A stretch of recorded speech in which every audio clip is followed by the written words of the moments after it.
ओम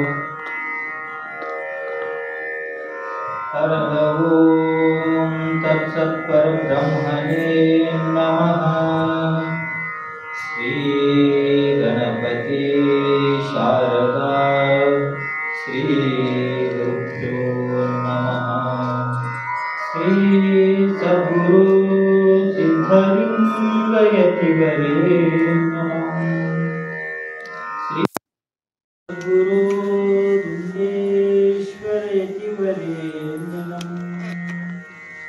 आसुरयोगी कुलतिलकनं पाशाष्टकदिं कुदिवनररुद्धरिपनं सुसुतिह मानसदिं भजिपेनां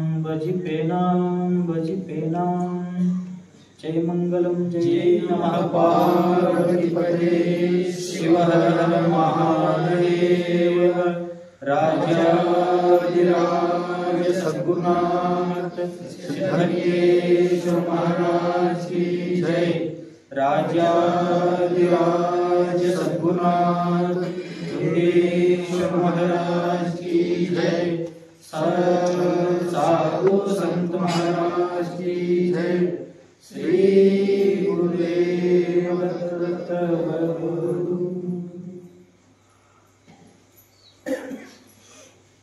ಅದ್ವೈತ ಸಾರ್ವಭೌಮ ಚಕ್ರವರ್ತಿಗಳಾದ ಶ್ರೀಮದ್ ಆದಿ ಜಗದ್ಗುರು ಶ್ರೀ ಸಿದ್ಧಲಿಂಗೇಶ್ವರ ಮಹಾಸ್ವಾಮಿಗಳವರ ಪಾದಕಮಲಗಳಲ್ಲಿ ಅನಂತ ಸಾಷ್ಟಾಂಗ ನಮಸ್ಕಾರಗಳನ್ನು ಸಮರ್ಪಿಸುತ್ತಾ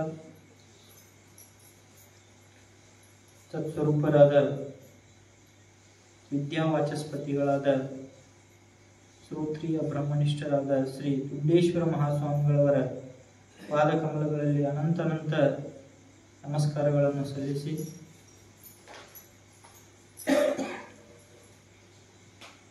ಅದೇ ರೀತಿ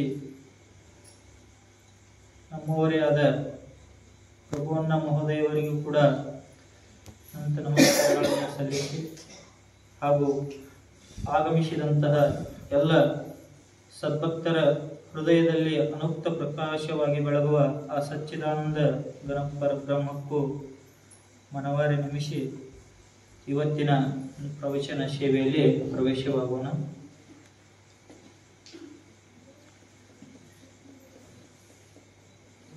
ನಮಗೆ ಪ್ರವಚನದ ವಿಷಯ ಅನ್ನೋರ ನಿನ್ನೆ ಹೇಳಿದ್ರು, ನಮಗೆ ಒಂದು 5 ನಿಮಿಷ ಪ್ರವಚನ ಮಾಡಿ ಅಂತ ಪ್ರಯತ್ನ ಮಾಡ್ತೀವಿ ಅಂತ ಹೇಳಿದ್ರು. ಸುಮ್ಮನೆ ಕಾಲವನ್ನು ಕಳೆಯುವುದು ಸಾವುದುಚಿತವೇ ಮನವೇ ಅಂತ ಶ್ರೀಮನ್ ನಿಜಗುಣ ಶಿವಯೋಗಿಗಳವರ ಸಾವುದುಚಿತವೇ ನೆಮ್ಮಿ ನಿಜವನ ಮುಕ್ತಿ ನೆಮ್ಮಿ ನಿಜವನು ಮುಕ್ತಿ ಒಡೆಯದೆ ಮನುಜ ಅಂದ್ರೆ ಇದರ ತಾತ್ಪರ್ಯ ಇಷ್ಟೇ. ಸುಮ್ಮನೆ ಕಾಲವನ್ನು ಕಳೆಯಬೇಡಿ. ಮುಕ್ತಿ ಸಿಗಬೇಕಾದ್ರೆ ನಾವು ಕಾಲವನ್ನು ಕಳೆದ್ರೆ ಮುಕ್ತಿ ಸಿಗುವುದಿಲ್ಲ. ಅಂದ್ರೆ ಸುಮ್ಮನೆ ಕಾಲ ಹೇಗಿರ್ತದಪ್ಪ ಅಂದ್ರೆ ನಾವು ಕುಳಿತಿರೋ ಕಾಲ ಹೋಗ್ತಿರ್ತದ, ನಿಂತಿರೋ ಕಾಲ ಹೋಗ್ತಿರ್ತದ, ಸಮಯ ವ್ಯರ್ಥ ಆಗ್ತಾನೆ ಇರ್ತದ. ಅದಕ್ಕಾಗಿ ಸುಮ್ಮನೆ ಕಾಲವನ್ನ ಕಳೆಯಬಾರ್ದು. ಏನು ಮಾಡಬೇಕು ಅಂದ್ರೆ ಮುಕ್ತಿಯನ್ನ ಪಡಿಬೇಕು. ಮುಕ್ತಿ ಪಡಿಬೇಕಾದ್ರೆ ಮತ್ತೆ ಎಲ್ಲಿ ಬರಬೇಕು? ಗುರುಗಳಂತಲೇ ಬರಬೇಕು. ಮಹೋದಯರ ಪ್ರತಿದಿನನೂ ಹೇಳ್ತಾರೆ, ಆಚಾರ್ಯವಾನ್ ಪುರುಷೋ ವೇದ ಸಗುರುಮೇವಾಭಿ ಗಚ್ಚೇತ್ ಸಮಿತ್ಪಾನಿ ಶ್ರೋತ್ರಿಯಂ ಬ್ರಹ್ಮನಿಷ್ಠ. ನಮ್ಮ ಮುಕ್ತಿಯನ್ನು ಪಡಿಬೇಕಾದ್ರೆ ಮತ್ತೆ ಎಲ್ಲಿ ಬರಬೇಕಪ್ಪ ಅಂದ್ರೆ ಶ್ರೋತ್ರಿಯ ಬ್ರಹ್ಮನಿಷ್ಠರ ಸದ್ಗುರುಗಳ ಸನ್ನಿಧಿಗೆ ಬರಬೇಕು. ಇನ್ನೇ ದಿವಸ ದೀರ್ಘ ದಂಡವತ್ ಅಂದ್ರೆ ಕಾಷ್ಟದ ಹಾಗೆ ನಾವು ದಂಡವತ್ ಪ್ರಣಾಮದ ಬಗ್ಗೆ ಹೇಳಿದ್ರು. ಅದೇ ರೀತಿ ಸದ್ಗುರುಗಳ ಸನ್ನಿಧಿಗೆ ಬಂದು ದೀರ್ಘವ ದಂಡವತ್ ಅಂದ್ರೆ ಒಂದು ಕಟ್ಟಿಗೆ ಯಾವ ರೀತಿ ಹಿಂದಿನ ಕಾಲದಲ್ಲಿ ಗುರುಗಳ ಸಮೀಪದಲ್ಲಿ ಶಿಷ್ಯರು ಹೋಗಬೇಕಾದ್ರೆ ಕಟ್ಟಿಗೆಯನ್ನ ತೆಗೆದುಕೊಂಡು ಹೋಗ್ತಿದ್ರಂತ. ಅಂದ್ರೆ ಅಲ್ಲಿ ಅಧ್ಯಯನ ಮಾಡ್ಲಿಕ್ಕೆ ಇರ್ತಕ್ಕಂತಹ ವೇದವಟುಗಳು ಗುರುಗಳ ಸನ್ನಿಧಿಗೆ ಕಾಷ್ಟಗಳನ್ನು ತೆಗೆದುಕೊಂಡು ಹೋಗ್ತಿದ್ರು. ಆ ಕಾಷ್ಟಗಳನ್ನ ಇಟ್ಟು ಗುರುಗಳಿಗೆ ಒಪ್ಪಿಸಿ ಅದರ ಹಾಗೆ ಉದ್ದಗೆ ನಮಸ್ಕಾರವನ್ನು ಮಾಡ್ತಿದ್ರು. ಅದೇ ಗುರುಗಳ ಸನ್ನಿಧಿಗೆ ಇನ್ನೊಂದು ಮಾತು ಹೇಳ್ತಾರೆ, ರಿಕ್ತ ಹಸ್ತ ಏನಂದ್ರೆ ಖಾಲಿ ಕೈಲಿ ಹೋಗಬಾರ್ದು ಅಂತ ಹೇಳ್ತಾರೆ. ಭಗವದ್ಗೀತೆಯಲ್ಲಿ ಹೇಳ್ತಾರ, ಖಾಲಿ ಕೈಲೆ ಹೋಗಬಾರ್ದು. ಪುಷ್ಪಂ ಫಲಂ ತೋಯಂ ಅಂತ ಹೂವನ್ನಾಗಲಿ ಹಣ್ಣನ್ನಾಗಲಿ ನೀರನ್ನಾಗಲಿ ಇವುಗಳನ್ನ ಗುರುಗಳ ಸನ್ನಿಧಿಗೆ ಹೋಗುವಾಗ ಒಯ್ಯಬೇಕಂತ. ನಾವು ಖಾಲಿ ಹಸ್ತದಿಂದ ಹೋದ್ರೆ ನಮಗೆ ಖಾಲಿ ಫಲಾನ ಸಿಗ್ತದೆ. ಅದಕ್ಕಾಗಿ ಗುರುಗಳ ಸಮೀಪದಲ್ಲಿ ಹೋಗ್ಬೇಕಾದ್ರೆ, ಗುರುಗಳ ದರ್ಶನಕ್ಕೆ ಹೋಗ್ಬೇಕಾದ್ರೆ ರಿಕ್ತ ಹಸ್ತ ಏನಂದ್ರೆ ಖಾಲಿ ಕೈಯಿಂದ ನಾವು ಹೋಗ್ಬಾರ್ದು. ಹಣ್ಣನ್ನ, ಹೂವನ್ನ, ಪತ್ರಿಯನ್ನ ಮತ್ತು ನೀರನ್ನಾಗಲಿ ಏನೂ ಸಿಗ್ಲಿಕ್ಕ ನೀರನ್ನ ಕೂಡ ಗುರುಗಳ ಸಮೀಪಕ್ಕೆ ಒಯ್ಯಬೇಕಂತ ಹೇಳ್ತಾರೆ. ಪತ್ರಿಯೂ ಕೂಡ ಒಯ್ಯಬಹುದು, ಹಣ್ಣುಗಳನ್ನ ಒಯ್ಯಬೇಕು. ಈ ರೀತಿ ಗುರುಗಳ ಸಮೀಪಕ್ಕೆ ಹೋಗ್ಬೇಕಾದ್ರೆ ಖಾಲಿ ಕೈಲೇನು ಹೋಗಬಾರ್ದು. ಮತ್ತ ಇವುಗಳಲ್ಲಿ ಪತ್ರಂ ಫಲಂ ತೋಯಂ ಇವುಗಳಲ್ಲಿ ಯಾವ್ದಾದ್ರು ಒಂದನ್ನ ತೆಗೆದುಕೊಂಡು ಗುರುಗಳ ಸನ್ನಿಧಿಗೆ ನಾವು ಹೋದಿವಂದ್ರೆ ಗುರುಗಳಿಗೆ ಪ್ರಸನ್ನರಾಗ್ತಾರೆ. ಪ್ರಸನ್ನರಾಗಿ ಮತ್ತ ನಾವು ಹೆಚ್ಚು ಹಣ ಕೊಡ್ತೀವಿ, ಹೆಚ್ಚು ದುಡ್ಡು ಕೊಡ್ತೀವಿ, ನಮಗೆ ಆಶೀರ್ವಾದ ಮಾಡಂದ್ರೆ ಅಂತ ಗುರುಗಳು ಇಲ್ಲಿ ಇಲ್ಲ.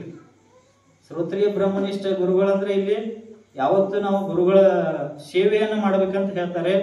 ಚತುರ್ವಿಧ ಸೇವೆಗಳನ್ನ ಮಾಡಿ, ಅಂಗ ಸೇವೆ, ಆಪ್ತ ಸೇವೆ, ಸ್ಥಾನ ಸೇವೆ, ಸದ್ಭಾವ ಸೇವೆಗಳಂತ ಸೇವೆಯನ್ನ ಮಾಡಿ ನಾವು ಗುರುಗಳ ಮುಖಾಂತರ ಅದ್ವೈತ ಅಧ್ಯಾತ್ಮ ಜ್ಞಾನವನ್ನ ಪಡಿಬೇಕಾಗ್ತದೆ.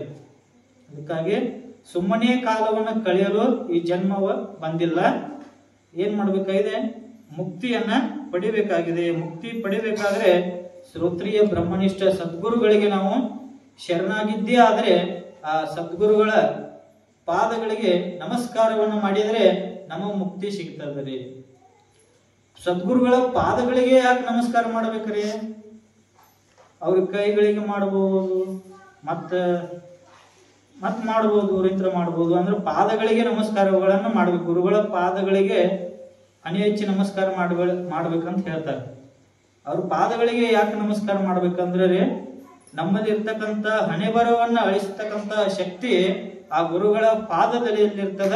ಅದಕ್ಕಾಗಿ ಆ ಸದ್ಗುರುಗಳ ಒಂದು ಪಾದಗಳಿಗೆ ನಾವು ಹಣೆ ಹಚ್ಚಿ ನಮಸ್ಕಾರವನ್ನ ಮಾಡಬೇಕು ಅಂತ ನಾವು ಅಲ್ಲಿ ಇಲ್ಲಿ ಕೂತು ಕಾಲಹರಣ ಮಾಡುವುದಕ್ಕಿಂತ ಇಲ್ಲಿ ಬಂದು ಒಂದು ಪ್ರವಚನ, ಒಂದು ಅಧ್ಯಾತ್ಮವನ್ನ ಕೇಳಿದ್ರೆ ನಮಗೆಲ್ಲರಿಗೂ ನಿಜವಾಗಿಯೂ ಪ್ರತಿನಿತ್ಯವೂ ಕೂಡ ಸದ್ಗುರುಗಳು ನೀವೆಲ್ಲ ಆ ಸಚ್ಚಿದಾನಂದ ಘನ ಪರಬ್ರಹ್ಮ ಸ್ವರೂಪರೇ ಇದ್ದೀರಿ ಅಂತ ಪ್ರತಿನಿತ್ಯದಲ್ಲಿಯೂ ಕೂಡ ಸದ್ಗುರುಗಳು ಹೇಳ್ತಿರ್ತಾರೆ. ಪ್ರಭುವಣ್ಣನವರು ಕೂಡ ಹೇಳ್ತಿರ್ತಾರೆ. ಅದೇ ರೀತಿ ನಾವು ಅದನ್ನ ಪಾಲಿಸಿದ್ದಿ ಆದರೆ ನಮಗೆ ಮುಕ್ತಿ ಸಿಕ್ಕೇ ಸಿಗುತ್ತದೆ ಎಂಬ ಮಾತುಗಳನ್ನು ಹೇಳ್ತಾ, ಒಂದೆರಡು ತೊದಲು ಮಾತುಗಳನ್ನು ಹೇಳ್ತಾ ನಾವೆಲ್ಲರೂ ಕೂಡ ಆ ಸದ್ಗುರುಗಳ ಕೃಪೆಯಿಂದ ಮುಕ್ತಿಯನ್ನ ಪಡೆಯೋಣ, ಆ ಸದ್ಗುರುಗಳ ಕೃಪೆಗೆ ಪಾತ್ರರಾಗೋಣ ಅಂತ ಹೇಳ್ತಾ ನನ್ನ ಎರಡು ಮಾತುಗಳನ್ನು ಸದ್ಗುರುಗಳ ಪಾದಗಳಿಗೆ ಅರ್ಪಿಸುತ್ತೇನೆ. ಓಂ ತತ್ಸತ್. ರಾಜಾಧಿರಾಜ ಸದ್ಗುರುನಾಥ ಸಿದ್ಧಲಿಂಗೇಶ ಮಹಾರಾಜ್ ಕಿ ಜೈ. ರಾಜಾಧಿರಾಜ ಸದ್ಗುರುನಾಥ ಸಿದ್ಧಲಿಂಗೇಶ ಮಹಾರಾಜ್ ಕಿ ಜೈ. साधु संत महाराज की जय. श्री गुरुदेव दत्त